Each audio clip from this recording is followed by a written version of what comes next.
And 20th Century Fox did her a real big favor releasing this just as the spring of 1979 was getting underway, because this is absolutely a spring and summer album. You can't play this in the winter and get the same vibe that you do when you play it in the spring and the summer. What you're going to do with My Lovin' is absolutely a spring and summer album. So 20th Century Fox, they did the smart thing. They said, all right, this young lady, she needs something that's going to get people dancing, going to get people talking, and people are not going to want to listen to this when it's 15 degrees outside and snow on the ground.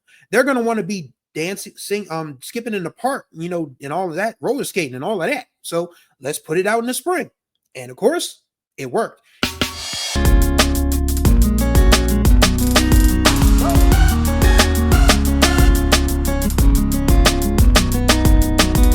What's going on, everybody? Welcome to day 23 of the BMM 30 series here on the Groove Line with your host, Chris Stevens. Hopefully you wonderful people are all doing well out there on this Monday, in spite of heat waves and other things in the world that are rather concerning at this point. But if this is your first time tuning in, the Groove Line is a music podcast where I discuss music from the past, present, and the future. And June is Black Music Month. So the BMM 30 series means for 30 days in the month of June. 30 days have September, April, June, and November. You remember that? Cool. All right. So for 30 days, I will be talking about there'll be a new episode up about an artist, a band, a group, a producer, a songwriter, an album, a song, an era, a genre, a region, you name it. We got it covered all for Black Music Month.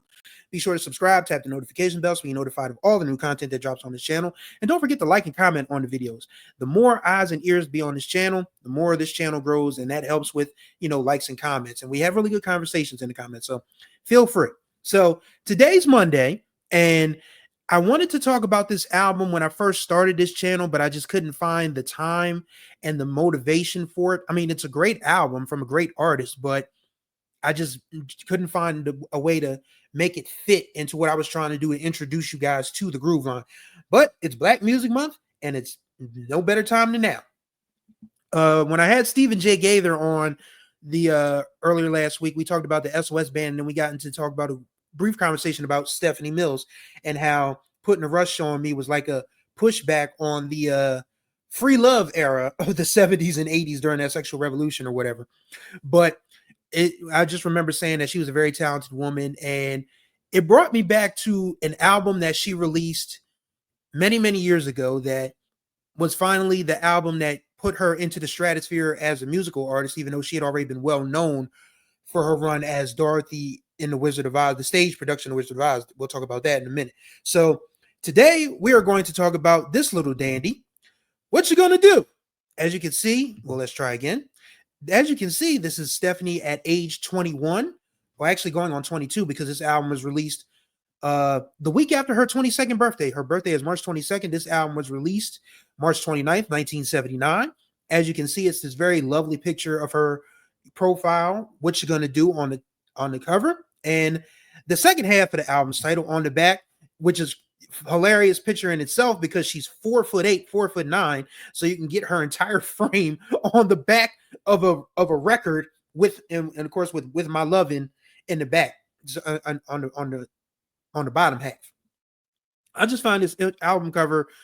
I mean, album covers back in the day used to be interesting because you either had people who made great art, illustrations, or you had photographers and stylists who really sort of put some effort into album covers. You don't see that anymore because people don't buy albums. I mean, everything is streamed now. So, I mean, nobody really needs a dope cover art anymore, but this one's great. I mean, like I said, she has this pensive sort of, look off to the side, and, the font is very late 70s, early 80s. And then of course you go to the back, she has the hair, the style of the time when Black women were wanting to not relax their hair, but, take a break from the afros. They would do like these little bump ups or whatever they call them. And she's got this nice little tube top on, the black pants and the red heels. Very nice touch. And, this is Stephanie Mills at 22. I mean, I've said this before. Stephanie Mills at 67, 68 ain't no slouch either. So, but yeah, this is a wonderful album cover. And to lead into why this album is important, she had two previous albums on two different labels. Her previous album was on Motown. In fact, it's famous for one and one reason only. it's the last time Burt Bacharach and Hal David worked together on a full album. They had some falling out issues in the middle part of the 70s. And of course, poor 18-year-old Stephanie was in the middle of that. So she was on, I think she was on ABC Records at first, because this is back when ABC, American Broadcast Corporation, had a record label. And that first album didn't do very well. So she moved over to Motown. And the Motown album didn't do very well, despite being produced by Burt Bacharach and Hal David. You figure you'd be ticketed for success with that, but unfortunately that was not the case. And also there was an album of stuff that never got, they got released much later down the line. She had done some stuff, with Phil Bailey of Earth, Wind and Fire and other folks, but Motown didn't release it. So Stephanie decides to go off and, do some stage play stuff, because of course she's from Brooklyn. She got her start at Showtime at the Apollo as a really young girl, and she becomes the lead. She becomes Dorothy in the stage play of The Wiz, which is the black version of The Wizard of Oz, if you're not familiar. So by 1978, everybody knows who Stephanie Mills is. She's 21. She's this short, cutesy little princess with a big voice that plays Dorothy in the black version of The Wiz, the stage play. So when it's time for Motown to do the movie version, Diana Ross gets the part. And what's funny about that is because, it's clear that, Berry Gordy was still very much pulling the strings on, certain things as far as Diana Ross's career goes and all that. And not saying that Diana Ross didn't deserve the level of success that she attained, because she worked hard for it. Not saying that. But I know it had to be difficult for someone of Stephanie's age and inexperience to feel sort of like, bullied out of the spot, which really should have been hers. And I know it had to be frustrating for her, especially add into account that her first two albums flopped and the third one didn't even see the light of day until Motown released it later as sort of like a compilation, which didn't do her any favors. It may have garnered some new listens in the 80s, but it didn't do her any favors in 75, 76, or 77. Enter James Mtume and Reggie Lucas, two well-regarded musicians who were a part of Miles Davis's band in the 70s. Reggie played guitar. Mtume was a percussionist of great appeal. So they start a production tandem. And Stephanie signs with 20th Century Fox. Yes, Fox Broadcasting had a record label too. This is back when the broadcast corporations had record labels too. When you're ever wondering how, ABC, Fox had record labels, this is how, all these things, how folks got on the air back in those days. Because you could either put them on a television show or you can put them on a radio show. But anyway, so Stephanie Mills signs with 20th Century Fox in 1978. The label is looking for producers to give her a sound, and Mtume and Reggie Lucas say, we got what she needs. And they come up with What You Gonna Do With My Lovin'. And it's very risky to start your album with the title track, but it doesn't disappoint. The horns in the background, no synths. The drums, first of all, and Mtume production is going to have some strong percussion work. Make no mistake about it. You hear that.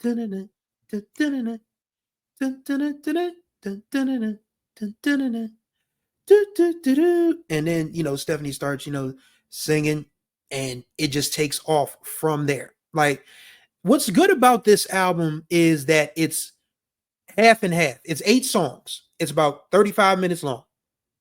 Back then, I talk about the 70s being the era of the long song, but you also had songwriters who were really good at brevity. Like, you could make a point in 3 or 4 minutes and not really lose your audience. The dance floor stuff needed to be long because you needed the energy to dance, and that's why people were back in those days. So, but in this case, you needed to introduce this woman, this young lady who had been absolutely railroaded by Motown and just sort of kind of like forgotten.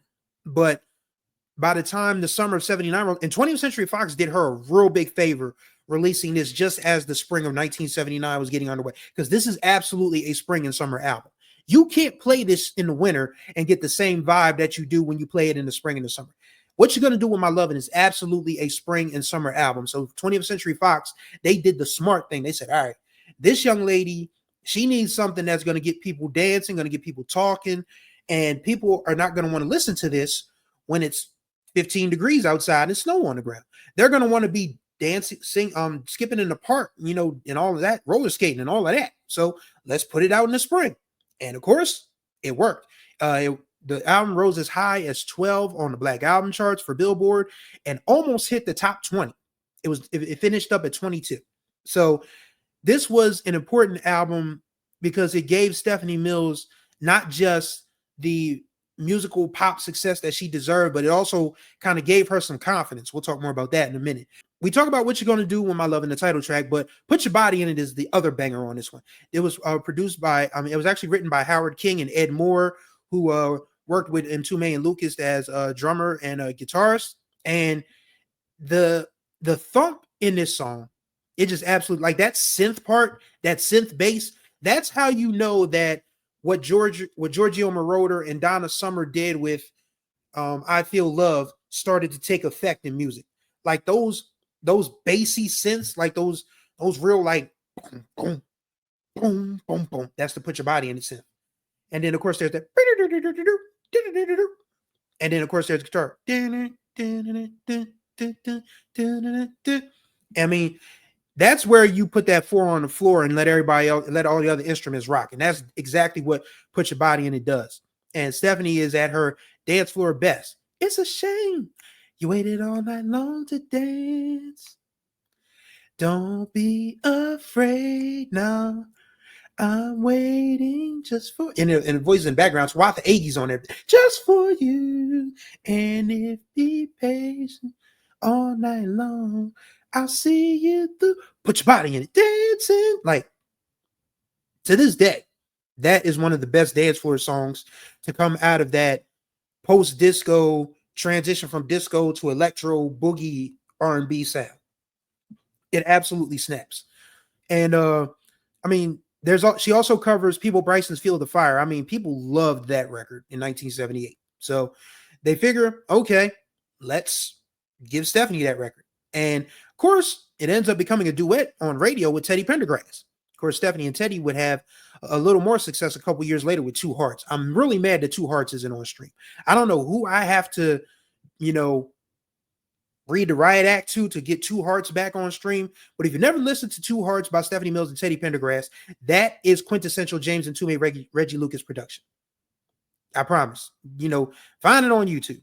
You'll be glad you didn't, and you'll be like me. You'll be mad that you can't stream it, add it to a playlist, because goodness knows some of my playlists are missing some oomph without Two Hearts on it. But yes, but the sleeper, the absolute sleeper, the song that people forget on this album that is absolutely gorgeous, it's Starlight. Like Starlight, it's not a slow jam, it's real mid-tempo, but it's just beautiful in the way Stephanie sings it. Feels like magic when you hold me. Let it be forever. You're my special kind of rainbow. You and me together. I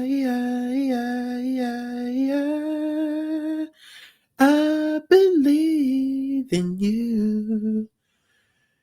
Your touch is starlight. It's just amazing. Just an amazing song. And it's the sleeper. It's absolutely the sleeper. And you got a couple other songs on there that are really upbeat. It's one on the dance charts that didn't do very well. You Can Get Over and Don't Stop Dancing. But Deeper Inside Your Love and You and I are acoustic sounding jams, slow jams that, you sit by the fire. I mean, I said this is a summer anthem type of album, but yeah, you can sit by the fireplace and listen to those two songs and, cuddle up with somebody, or you can sit in the park on a summer night, on the rocks or whatever, on the beach, just vibe. But the album it's the best way that Stephanie Mills could have gotten untracked, because, the first two didn't work out. She got scooped on her story with The Wiz. It just was looking really, really rough for her. But James and Mtume and Reggie Lucas made her a star, and it rose her confidence. It gave her the push that she needed to go into the 80s and become one of the biggest stars of the decade.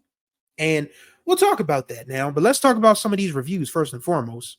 This comes from one of her hometown papers, the New York Daily News, in the spring of '79. Stephanie Mills, What You Gonna Do? Since leaving her role as Dorothy in The Wiz, Stephanie Mills has found herself ascending to new heights in the entertainment world. The Brooklyn-born lady is now 21, and anyone who has had the pleasure of hearing her sing should buy this album. Best songs are What You Gonna Do With My Lovin', Deeper Inside Your Love, Don't Stop Dancing, and Feel the Fire. And this is from the Lafayette Journal Courier of Indiana in 1979. Also, Stephanie Mills, What You Gonna Do About Stephanie Mills, 20th Century. Mills starred in The Wiz as Dorothy for 5 years. She has a good voice. She is versatile, covering a wide variety of style. She projects excitement as she performs What You Gonna Do With My Lovin', Deeper Inside Your Love, Feel the Fire, Starlight, and Don't Stop Dancing. Mills is surrounded by some good musicians as well. Stephanie Mills is a performer as well as a singer. This next review comes from the Grand Rapids Press of Michigan. Of course, that's DeBarge's home paper from 1979. Finally, we have Stephanie Mills. What You Gonna Do? Mills was the star of the Broadway version of The Wiz and is clearly a singer and performer of considerable flair. But here she sounds totally overwhelmed by the production, and the result is a disc that sadly undervalues her gifts. That's a harsh review. I mean, I don't agree with that. Because I think what Mtume and Lucas were trying to do was make people listen.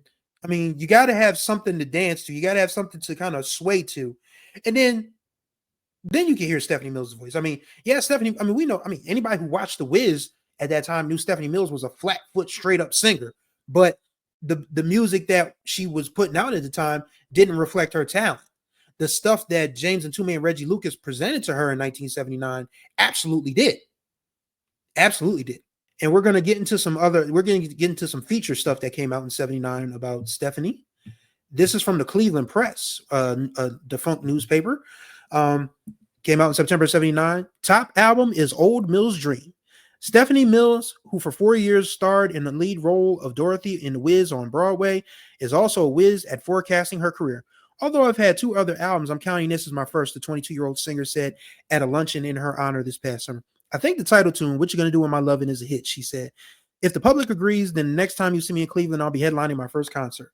The title tune is top 20 on the national charts, and the 20th Century album is a bestseller. See? And Stephanie will headline a music hall concert with the Manhattans, Love Talk, and 5 Special, Why Leave Us Alone, tomorrow night at 8:30. Tickets to this WDMT Disco 108 show are $8.50 and $9.50. Wow, less than $10 for a ticket. Y'all had it good in 1979. At Public Hall, Ticketrons, Bibbs, Fillmore, Easton Sound Center. I've been in show business more than half my life, and I love it, says Stephanie. There's never been anything else I wanted to do more. At the age of 10, Brooklyn-born Stephanie won an amateur night contest at the famous Apollo Theater. Her prize was a week's engagement with the Isley Brothers. A year later, she won her first Broadway role as Maggie Flynn with Shirley Jones and the late Jack Cassidy. When I was 15, I got the lead in The Wiz, she said. Those were the 4 hardest and happiest years of my life.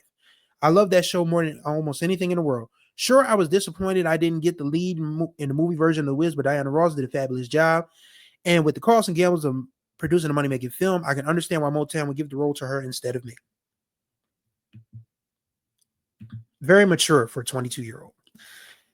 It just wasn't my time, but it's coming soon, she said. I want to do a concert tour, nightclubs, television, movies, another Broadway show, everything. I love it all. I'm very happy with my new album. Like I said before, I consider it my first. It's really the first one I got to do my way. I had an album out with Motown 4 years ago, but it just wasn't my style. It was a collection of Burt Bacharach, Hal David songs. Although I still admire their work, it's not for me. I need something more up-tempo, something that really moves.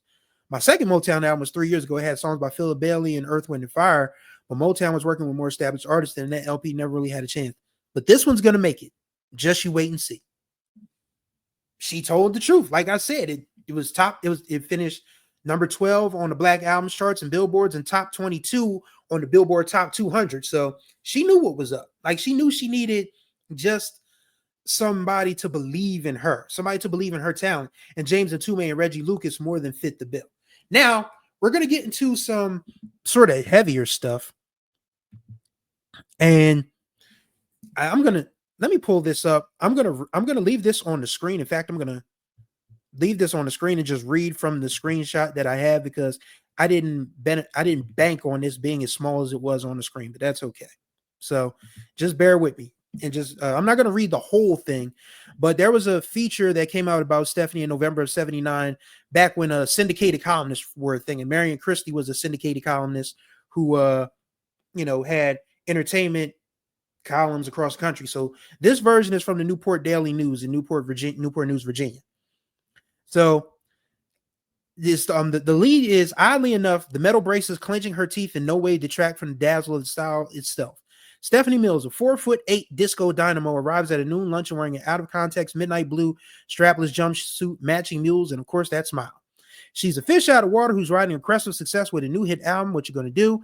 And as they say, nothing succeeds like success. It talks about how, how wealthy she is, and how she can one of the agents to promote the album that earned a gold record. She wrote a personal check for $10,000 and it didn't make a dent in her bank account. That's balling. But yeah, here's where it gets a little deep. On the surface, it seems idyllic, but the big success of this little woman is born of struggle and survival in a hotly competitive business which reveres beauty as much as it reveres talent. At first, she talks calmly, coolly about the producers, many of them who have rejected her auditions on the grounds of her looks. They have told me, she is saying with a painful expression erasing a smile, that I'm not pretty enough. Her eyes assume a faraway expression. No, she corrects. They use the word attractive. They say you're just not attractive enough. She is sing-songing her way through the words that are indelibly inscribed on her psyche, words with which she has grappled, words that have made her self-image shaky. But recalling the absurdity of one thoughtless rejection, the mood switches from hurt to humor because Stephanie Mills, for all her ambition and intensity, knows a joke when she hears one. One producer, she's saying, the smile lighting her face again, told me I was too short. The giggle spill. Imagine, she says incredulously, too short to sing. Stephanie Mills zeroes in on what makes her tick, run, and compete. When you reject me, she says with simple clarity, I have to strike back. I have to prove you're wrong, wrong, wrong. The next image is names of the famous who are current spill into a blur of blondness. They think of attractive is Cheryl Teagues or Cheryl Ladd or Farrah. Oh, and that's Susan Anton. I don't even know who the hell Susan Anton is. Somebody gonna have to hit me the game on that. If there's any insecurity about Stephanie Mills, it is the way she looks. Do you know any of them? She asked, question marks in her eyes. Do you think they're pretty? She asked, chafing at the reply that is positive, but comparisons are always dangerous because beauty has many dimensions. So yes, we get to talk about something really deep in not just music, not just entertainment, but in society as a whole. And that is the value that we foolishly place on what makes someone attractive physically. And I mean, granted, white people's attractive and black people's attractive, two different ball games, because black men of all ages, myself, Stephen J. Gaither, our older brothers, our OGs, none of us are turning down a date with Stephanie Mills today. We're talking about 2025 Stephanie Mills. Nobody and brothers probably weren't turning Stephanie Mills down for a date in 1970. Matter of fact, Stephanie Mills dated Michael Jackson. Michael Jackson. She ended up marrying Jeffrey Daniel from Shalimar. I always wondered how that happened, but hey, I guess if you can dance, women really kind of sort of dig that thing. So, and Jeffrey Daniel is a great dancer. So maybe that's what drew Stephanie in. But I mean, it's weird. I mean, it was hard to read that. I mean, when I found that story, I found myself just glaring at it for hours on end. I was like, yo, they really did a number on this young girl. I mean, because for one, you got to remember, Stephanie Mills is a boomer from Brooklyn, New York. She was born in 1957. She grew up, with siblings and parents that were doing their best, but struggled because, well, black people struggled mightily in the 60s and, was scraping trying to get by. And, once you reach a certain level of talent and success, you think that people will give you the respect that you deserve. But I can't imagine hearing Stephanie Mills sing and saying, oh, wow, this just won't work because she's too short, or she's not fair skinned enough, or her nose is too big, or any of that other foolishness. I'm looking at Stephanie Mills sing and I'm thinking, we got dollar signs here. Good thing 20th Century Fox, was able to, reason with common sense and give her a chance. And James and Toomey and Reggie Lucas, I mean, this was big for them too, because I mean, these were guys who did stuff with Miles Davis and they risked, losing a cushy gig with Miles. I don't know if you can ever call a gig with Miles cushy, because we all know Miles was sort of like a different kind of cat. But, for these two to say, all right, we're going to do this. We're going to go out here and, market our songs, and hopefully somebody will pick them up. And 20th Century Fox said, can you work with Stephanie Mills? And the rest is history. But it's unfortunate that sort of shallow mentality that was pervasive in 1979 has not changed 45, 46 years later. Like, we still, I mean, people in the entertainment industry are still thinking about, how people look, how, if they pass the attractiveness test, if you're black, there's still a brown paper bag test for a lot of things. A lot of things. And just, how we look at attractive as being thin, all thin, everything, thin nose, thin lips, thin body, and it's like the one, it's like Mary Christie said in the article, beauty has many different, sort of stages to it. And I think that's something that people can learn from, is that you don't have to apologize for what you find attractive or if you find yourself attractive. I mean, I try not to think of people as ugly, because full disclosure, I struggle with my looks to this day. And I lost weight. I mean, there was a time in 2020, 2021 when I was down to about 215 pounds and I felt handsome. I felt, I felt like I was the shit. I did. But I put some of that weight back on and I'm struggling to get it back off. And it's frustrating me a little bit because so much of my self-worth is tied to my attractiveness, or what I, feel like women would be most interested in. Yes, we're getting a little deep. I told you we're getting deep, but we're getting deep in a way that doesn't feel too too, what's the word I'm looking for here? Invasive. The intrusive thoughts are not winning. I mean, they are, but they are in a way that's healthy. But yeah, I think we just put too much value on how we look as a society, when the reality is, who are we as people? Who are we as human beings? If you're talented, if you can sing your ass off like Stephanie Mills, it shouldn't matter that you're 4'8". It shouldn't matter that you have a African-American nose and all of this other stuff. But that's the way this American society works, unfortunately. Like, you have to be good looking, you have to be rich, you have to be this. And that's probably why we're in the struggle we're in now, because a lot of these folks who don't pass the attractiveness test, they go and get money and they become assholes to the people who feel like, have shunned them.